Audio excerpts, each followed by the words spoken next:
안녕하세요. 김상철 목사입니다. 오늘은 로마서 14장 7절에서 9절 말씀을 통해 진짜와 비슷한 가짜의 주인 바뀜이라는 제목으로 새벽 묵상을 하도록 하겠습니다. 제가 본문을 읽겠습니다. 우리 중에 누구든지 자기를 위하여 사는 자가 없고 자기를 위하여 죽는 자도 없도다. 우리가 살아도 주를 위하여 살고 죽어도 주를 위하여 죽나니 그러므로 사나 죽으나 우리가 주의 것이로다. 이를 위하여 그리스도께서 죽었다가 다시 살아나셨으니 곧 죽은 자와 산 자의 주가 되려 하심이라. 우리가 인생의 주인이 바뀌었다라고 고백을 할 때에 왜 인생의 주인이 바뀌었을까라는 증거로 예수님의 부활을 많이 들었습니다. 특별히 로마서 14장 7절에서 9절 말씀은 이를 명확하게 설명하고 있는데요. 그리스도께서 죽었다가 다시 살아나셨으니 곧 부활이죠. 이것이 바로 죽은 자와 산 자의 주가 되려 하시려는 그 예수님의 의지임을 알 수 있습니다. 그런데 여기에서 의미 있게 봐야 할 구절이 있습니다. 7절과 8절입니다. 우리 중에 누구든지 자기를 위하여 사는 자가 없고 자기를 위하여 죽는 자도 없도다. 그러니까 주인이 바뀐 사람은 자기가 없는 것입니다. 자기가 없다는 것은 내가 죽은 것이죠. 그런데 우리가 주인이 바뀌었다고 말하면서 여전히 자기가 주인 되어 살아가는 사람들, 자신의 자존심, 자신의 자존감, 자신이 가진 것, 자신의 마음, 모든 것이 자신과 결부되어서 마음을 어려워하고 살아가는 사람들은 주인이 바뀐 사람이라고 말하기 어렵습니다. 여러분, 이것은 서운하게 들릴지 몰라도 우리에게 주인이 바뀐 사람에게 자기란 존재하지 않습니다. 우리가 살아도 주를 위하여 살고 죽어도 주를 위하여 죽는다. 이 말은 예수의 마음을 가지고 사는 것입니다. 그래서 예수님께서 부활하신 것이죠. 주인이 바뀌면 내가 사는 것이 아닙니다. 여러분이 잘 알고 있는 이야기를 한 번 더 하도록 하겠습니다. 제가 대전에서 살고 있을 때에 알코올 중독 청년이 있었습니다. 이 청년이 1년 동안 술을 끊고 드디어 1년 만에 모두의 축하 속에서 환영을 받았습니다. 왜냐하면 1년 동안 금주를 했거든요. 진짜 주인이 바뀐 것처럼 살아갔거든요. 그래서 1년 만에 너무 기뻐서 가족이 있는 곳에 전화를 했습니다. 전화를 했는데 낯익은 어머니의 목소리가 들렸습니다. 그래서 인사를 하려고 했는데 갑자기 어머니의 목소리가 먼저 들리면서 나는 너 같은 자식 둔 적 없다 라는 소리를 듣게 됩니다. 전화를 끊자마자 이 청년은 바로 거리에 나가서 다시 술을 마셨습니다.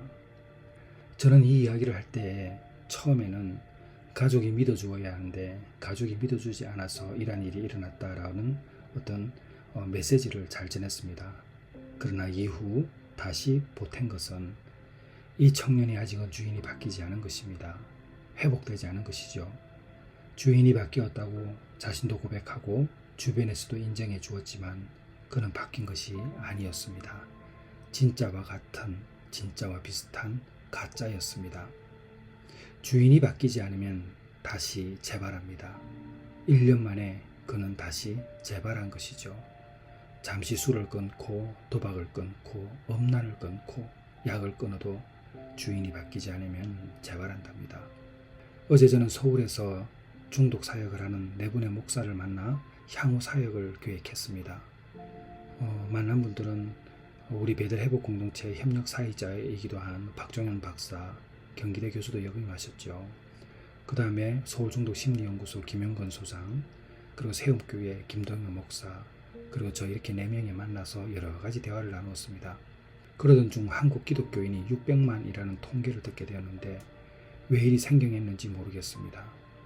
한때는 1000만이 넘었던 기독교인이 이제 600만이라고 합니다. 너무나 믿어지지 않지만 현실이었습니다. 그리고 또 하나의 충격적인 이야기는 여러분, 너무나 마약 중독자가 많습니다. 청소년과 청년의 문제가 너무 큽니다. 이 심각한 상황을 눈으로 보고 귀로 들었습니다. 텔레그램으로 너무 쉽게 살 수 있고요.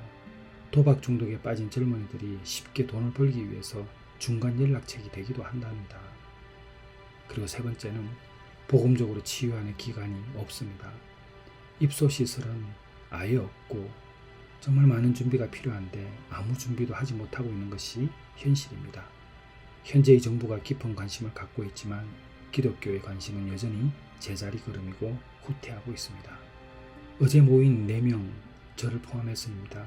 현장 사역을 기피하고 있는 사역자들입니다. 그런데 출구가 보이지 않았습니다. 그래도 그 출구를 찾기 위해서 여러 대화를 나누었고 새로운 정보들을 공유하면서 앞으로 더욱더 준비해 보기로 했습니다.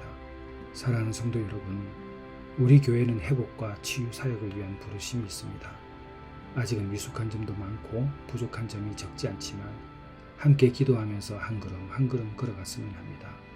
어떻게 걸어갈까요? 2가지입니다. 교회와 가족이 지켜주는 일입니다. 가족이 없으면 교회가 지켜야 할 것입니다. 그리고 주인이 바뀌어야 합니다. 가짜로 바뀌면 안 됩니다. 아무리 내가 바뀌었다고 입으로 고백해도 삶으로 살지 못하면 가짜입니다. 진짜가 되어야 합니다. 우리 교회는 주인이 바뀔 수 있도록 함께 걸어가 주는 것입니다. 걷다 보면 이탈하는 사람도 생기고 걷다 보면 새로운 사람도 올 것입니다. 그러나 우리가 어떤 상황이든 간에 잊지 말아야 될 것은 우리가 교회로서 가족이 되어주는 일이고 우리가 함께 주인이 바뀌어가야 될 사람이라는 것을 공유하는 것입니다. 사랑하는 성도 여러분, 여러분은 진짜입니까? 가짜입니까? 진짜와 비슷한 가짜의 주인 바뀜을 주장하는 사람은 아니십니까? 기도하겠습니다. 하나님 아버지, 진짜 그리스도인, 진짜 예수 믿는 사람, 진짜 주인이 바뀐 사람 되게 하여 주시옵소서. 예수님의 이름으로 기도드렸사옵나이다. 아멘.